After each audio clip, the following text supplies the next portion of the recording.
देवानांच ऋषीणांच गुरुकांचन सन्निभं बुद्धिभूतं त्रिलोकेशं तन्नमामि बृहस्पतिं। दर्शक मित्रों, हमने आगे 8 राशि के ऊपर गुरु जो 4 सितंबर को मेष राशि में वक्री हो रहा है उसके ऊपर विचार किया। अब इस बार धन, मकर, कुंभ और मीन इन 4 राशियों के ऊपर गुरु का यह वक्री काल क्या प्रभाव देगा उसके ऊपर हम विचार करते हैं। गुरु देवताओं में भी पूजनीय, श्रेष्ठ, उत्तम, सर्वश्रेष्ठ फल देने वाला ग्रहों में ग्रह है तो वो देव गुरु बृहस्पति महाराज 118 दिन तक 4 सितंबर को मेष राशि के अंदर ही गोचर करेंगे। पुनः 31 दिसंबर तक वक्री होकर मार्गी बनेगा मेष राशि के अंदर। गुरु जो है वो विद्या को प्राप्त कराने वाला ग्रह है। गुरु है वो विवाह के अंदर सुख प्राप्त कराने वाला। गुरु समाज के अंदर, राजनीति के अंदर मान, प्रतिष्ठा, पद को प्राप्त कराने वाला ग्रह है। शास्त्रकार कहते हैं जब कोई भी ग्रह वक्री होता है तो वो अपना विशेष फल, विशेष लाभ राशियों के ऊपर प्रदान करता है, जातकों को देता है। तो गुरु वक्री हो रहा है 4 सितंबर को। धन, मकर, कुंभ और मीन उनके ऊपर उनका क्या प्रभाव रहेगा। साथ में राहु भी मेष राशि के अंदर है। 30 अक्टूबर को वो मेष राशि से मीन राशि में आएगा तो विप्र चांडाल योग जो भी है वो भी समाप्त हो जाएगा। शनि की तीसरी दृष्टि गुरु को ऊपर है। तो यह सब स्थिति होते हुए भी गुरु श्रेष्ठ क्या फल देगा, क्या हमको लाभ करवाएगा, क्या हमको करोड़पति बनवाएगा या क्या हमको हानि करवाएगा, क्या समस्या में डाल सकता है, ये सब विचार हम इन चार राशियों के लिए करेंगे। अब विचार करते हैं। धन राशि का स्वामी है गुरु और गुरु के ऊपर ही हम विचार कर रहे हैं। तो लग्न और चतुर्थ का स्वामी होकर पंचम के अंदर गोचर करेगा। त्रिकोण के अंदर वो गोचर कर रहा है। श्रेष्ठ फल की प्राप्ति करवाएगा, उत्तम लाभ की प्राप्ति करवाएगा। ये गुरु का 118 दिन का गोचर काल, वक्री गोचर काल। मैं आपको ये जो भविष्य बता रहा हूं वह गोचर राशि के ऊपर बता रहा हूं।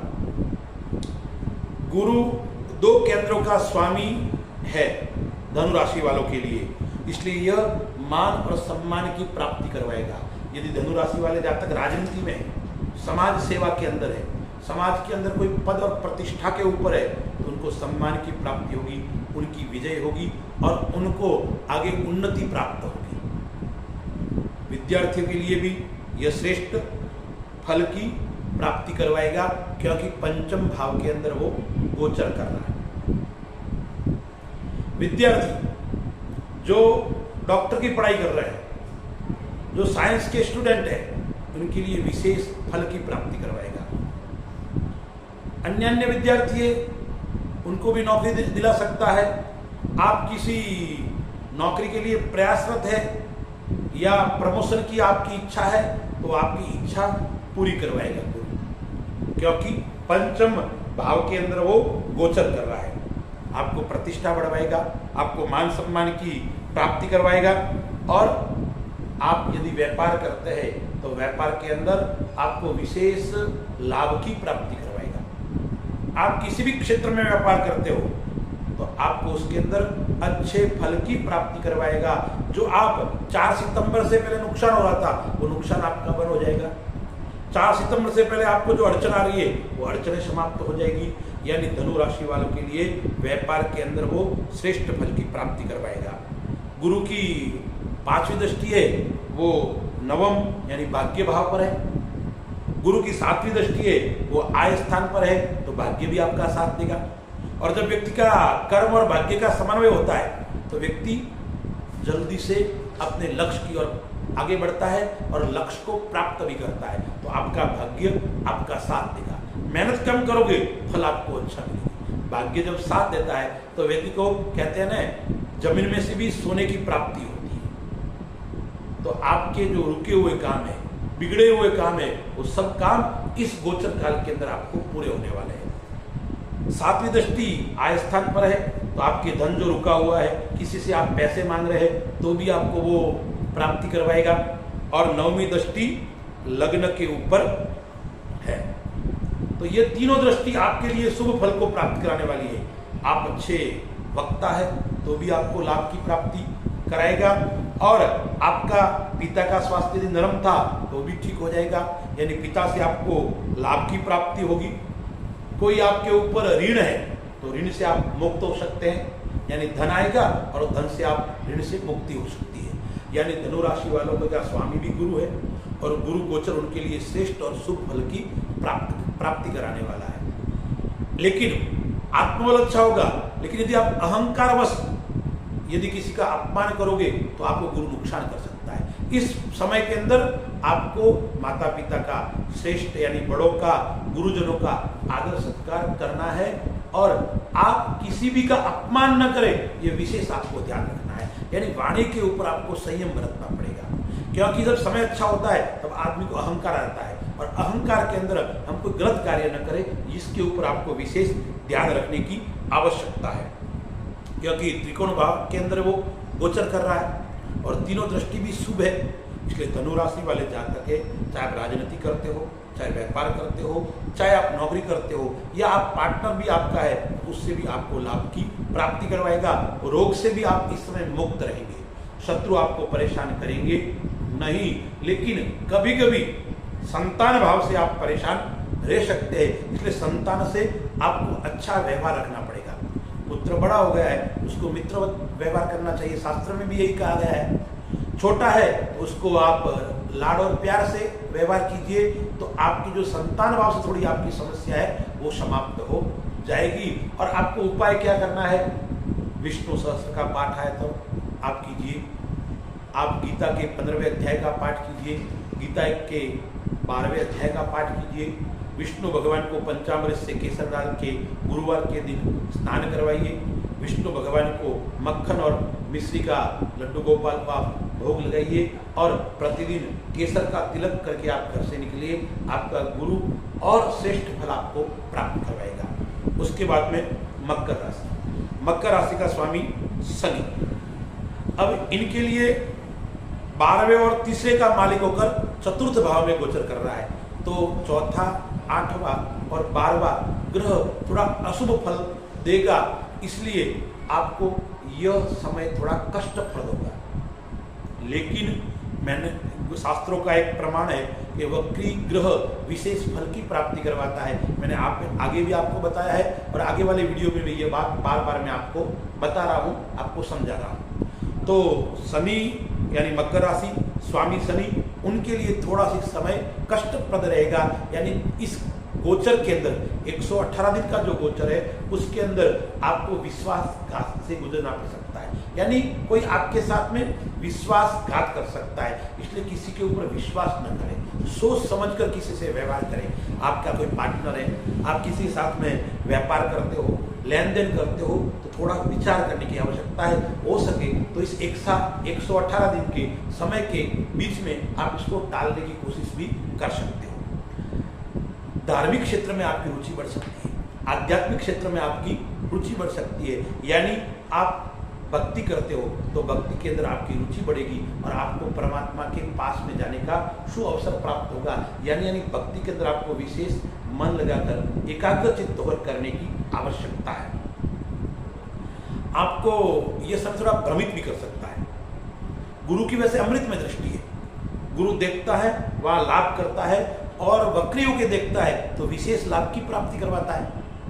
तो गुरु की 3 दृष्टि है, 5वीं दृष्टि है वो 8वें स्थान पे है, मारक स्थान पे है, 7वीं दृष्टि है वो 10वें स्थान पे, भाग्य स्थान पे है, और 9वीं दृष्टि है 12वें स्थान पे, व्यय स्थान पे है। तो आपका जो खर्चा फालतू का खर्चा था वो रुक सकता है, अपव्यय आपका नहीं होगा। आपके कोई बीमारी है तो बीमारी वो ठीक होगी, यानी बीमारी का आपको इलाज भी प्राप्त हो सकता है। कभी भी ऐसी समस्या आती है, व्यक्ति बीमार रहता है, बीमारी का पता ही नहीं पड़ता है, सब जांचें करवा देता है लेकिन पता नहीं पड़ता है, तो आप यदि बीमार है तो इस बीमारी से मुक्ति भी आपको मिल सकती है, अन्यथा आपकी बीमारी आपको पता पड़ जाएगी और इसका इलाज भी आपका प्रारंभ हो जाएगा। माता का स्वास्थ्य थोड़ा नरम गरम रहेगा क्योंकि चौथे भाव के अंदर गोचर हो रहा है। और यदि आप भूमि भवन संबंधी कार्य कर रहे हैं, प्रॉपर्टी का कार्य कर रहे हैं, तो थोड़ा आपको नुकसान उठाना पड़ सकता है, आपको थोड़ी समस्या से आपको उलझना पड़ सकता है। कोई आप ऐसी प्रॉपर्टी खरीद लो जिससे आप कोर्ट का विवाद चल रहा हो, आपस में परिवार का विवाद चल रहा हो, इस समस्या में भी आप फंस सकते हैं। मित्र से आपका अच्छा व्यवहार रहेगा और मारक दृष्टि है गुरु की मारक स्थान पे, तो स्वास्थ्य के अंदर आप चिंता करने की आवश्यकता नहीं है, केवल आपको ध्यान रखने की आवश्यकता है। मैंने कहा ना, आपको पुरानी बीमारी है तो उससे भी मुक्ति मिल सकती है, यानी स्वास्थ्य के ऊपर आपको विशेष ध्यान रखने की आवश्यकता रहेगी। व्यर्थ का धन है वो आपको रुकेगा, अच्छे कार्यों में आपका धन व्यय होगा, कोई आध्यात्मिक क्षेत्र के अंदर, कोई मांगलिक कार्य के अंदर, इस प्रकार से मध्यम फल देने वाला मकर राशि वालों के लिए ये गुरु का 118 दिन का गोचर रहेगा। इसलिए उपाय क्या करना है, आपको गौ माता की सेवा करना है। गौशाला में जाइए गुरुवार के दिन, गौ माता को घास डालिए, चने की दाल भिगोकर गौ माता को खिलाइए, गुड़ गौ माता को खिलाइए, तो आपको विशेष गौ माता का आशीर्वाद होगा और गुरुदेव का भी आपको आशीर्वाद प्राप्त होगा।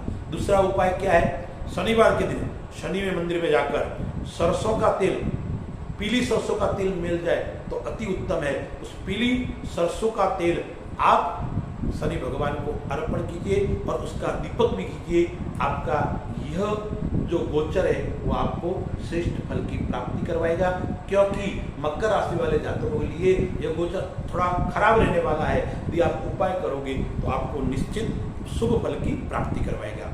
अगली राशि है कुंभ राशि, उसका स्वामी भी शनि है। कुंभ राशि वालों के लिए शनि की ढाइया भी चल रही है। कुंभ राशि वालों के लिए दूसरे भाव और 11वें भाव का मालिक पराक्रम भाव में गोचर कर रहा है। पराक्रम भाव में गोचर करना श्रेष्ठ माना गया है। आप पराक्रमशाली बनेंगे, आप किसी कार्य में लग जाओगे पीछे, उस कार्य के अंदर आपको सफलता भी मिलेगी।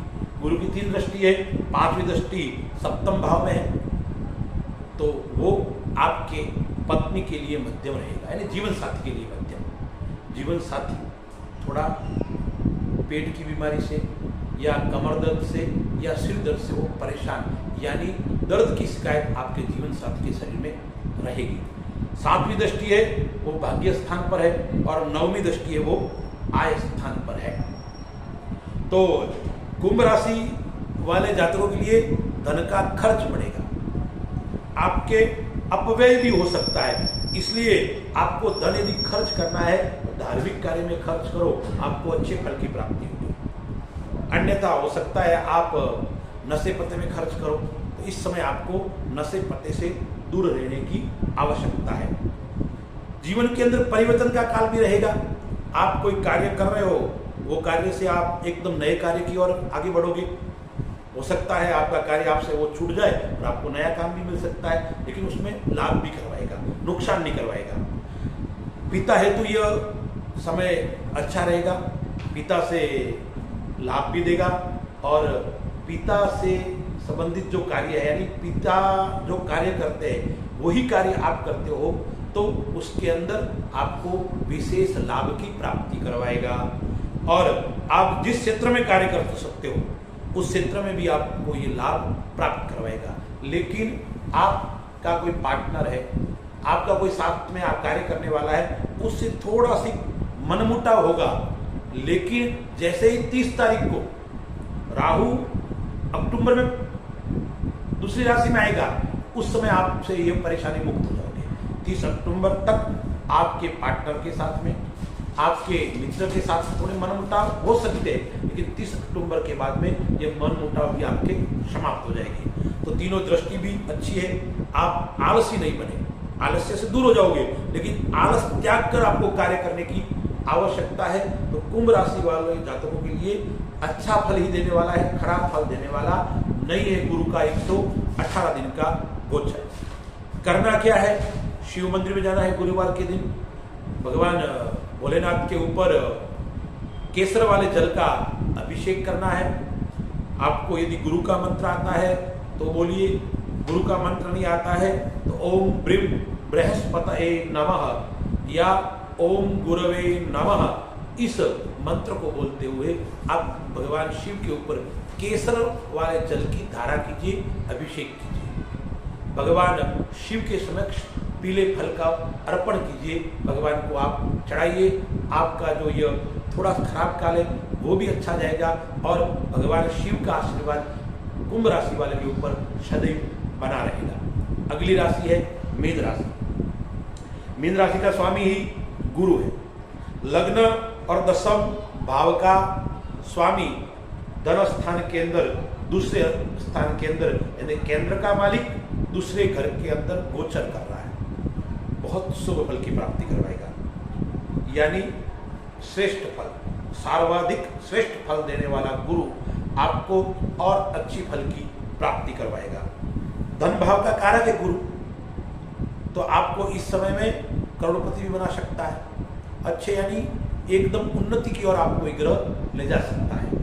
मैंने आपको बताया कोई भी ग्रह वक्री होता है तो वो श्रेष्ठ फल की प्राप्ति करवाएगा। गुरु है वो कुंडली के 6 भावों के ऊपर विशेष अपना प्रभाव रखता है। दूसरे भाव के अंदर, आय भाव के अंदर गोचर कर रहा है तो पराक्रम को भी प्रभावित कर रहा है और लग्न को भी, तो लग्न के अंदर गुरु विशेष फल देता है। तो आप बुद्धिजीवी होंगे और आपका बुद्धि का उपयोग आपको और आगे अच्छे फल की प्राप्ति करवाएगा। आप विद्वान हो तो भी आपको लाभ होगा और आप किसी भी क्षेत्र में कार्य करोगे तो आपकी बुद्धि के कारण आप उसमें विजय हासिल करोगे, आप श्रेष्ठ उसके अंदर फल की प्राप्ति करोगे। लेकिन आपको व्यर्थ के विवाद से इस समय बचना है। गुरु की 5वीं दृष्टि वो 6ठे भाव के अंदर है, गुरु की 7वीं दृष्टि है वो मार्ग स्थान पे है और 9वीं दृष्टि है वो दशम भाव पर है, कर्म भाव पर है। तो आपको थोड़ा सा विशेष ध्यान रखना है। पितृक संपत्ति, पिता की संपत्ति, उससे आप थोड़े उलझ सकते हो। कोई आपके पूर्वजों की संपत्ति है उसके अंदर विवाद चल रहा है तो इस समय आपको मौन रहने की आवश्यकता है। तो कोर्ट में चल रहा है या परिवार में कोई चर्चा विचारणा चल रही है तो आपको मौन रहने की आवश्यकता है। आपको उसके अंदर ज्यादा हस्तक्षेप करने की आवश्यकता नहीं है। ऐसा है कि आपके बिना यह संभव नहीं हो, उस समय आप चुप रहे। दूसरा, पिता के लिए थोड़ा सी मध्यम रह सकता है। पिता का स्वास्थ्य थोड़ा नरम गरम रह सकता है। जीवन साथी के लिए आपका यश अच्छा रहेगा। परिवार से भी थोड़ी मानसिक परेशानी रहेगी, इसलिए आप शांत होकर चलें। रोग है, उस रोग से आपको मुक्ति होगी। व्यापार के अंदर आपको सफलता की प्राप्ति करवाएगा, आकस्मिक धन की प्राप्ति करवाएगा। शत्रु के ऊपर आप हावी रहेंगे। आप यात्रा कर रहे हो तो यात्रा के अंदर आपको विशेष फल की प्राप्ति होगी।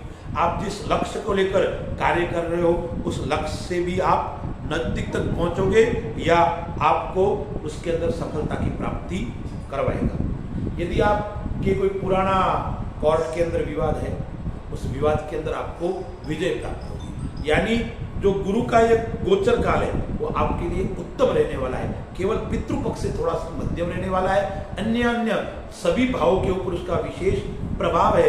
यानी गुरु के 6 भावों पे प्रभाव है तो 6 भावों के ऊपर आपको विशेष फल की प्राप्ति, आय भी अच्छी करवाएगा, व्यापार के अंदर भी फल देगा। विद्यार्थियों के लिए भी उत्तम फल की प्राप्ति कराने वाला है। विद्यार्थियों के जो रुके हुए कार्य है, आपको विद्या में मन नहीं लग रहा है, उसके अंदर भी आपको यह सफलता देगा। आपका मन लगेगा पढ़ाई के अंदर, आप पढ़ाई के अंदर उन्नति प्राप्त करोगे, अच्छे नंबरों से आप पास होंगे। यानी मीन राशि वालों जातकों के लिए ये गोचर श्रेष्ठ और अच्छा प्रभाव देने वाला है। 118 दिन का ये गुरु का वक्री काल। काशी का स्वामी गुरु है, इसलिए विशेष गुरुवार के दिन विष्णु भगवान का पूजन कीजिए, विष्णु भगवान का तुलसी दल से अर्चन कीजिए, विष्णु भगवान का पीले पुष्प से अर्चन कीजिए। हो सके ओम नमो भगवते वासुदेवाय या ओम विष्णवे नमः, ओम विष्णवे नमः, इसका बार बार मन के अंदर जाप करते रहे। मन के अंदर बार बार जप करने से आपका मन भी शुद्ध होगा, जीवन भी पवित्र होगा और गुरु महाराज का आपके ऊपर आशीर्वाद भी रहेगा। अपने गुरुजनों का, माता पिता का आदर सत्कार करोगे तो गुरु की विशेष कृपा आप पे बनेगी। अस्तु, जय श्री राम।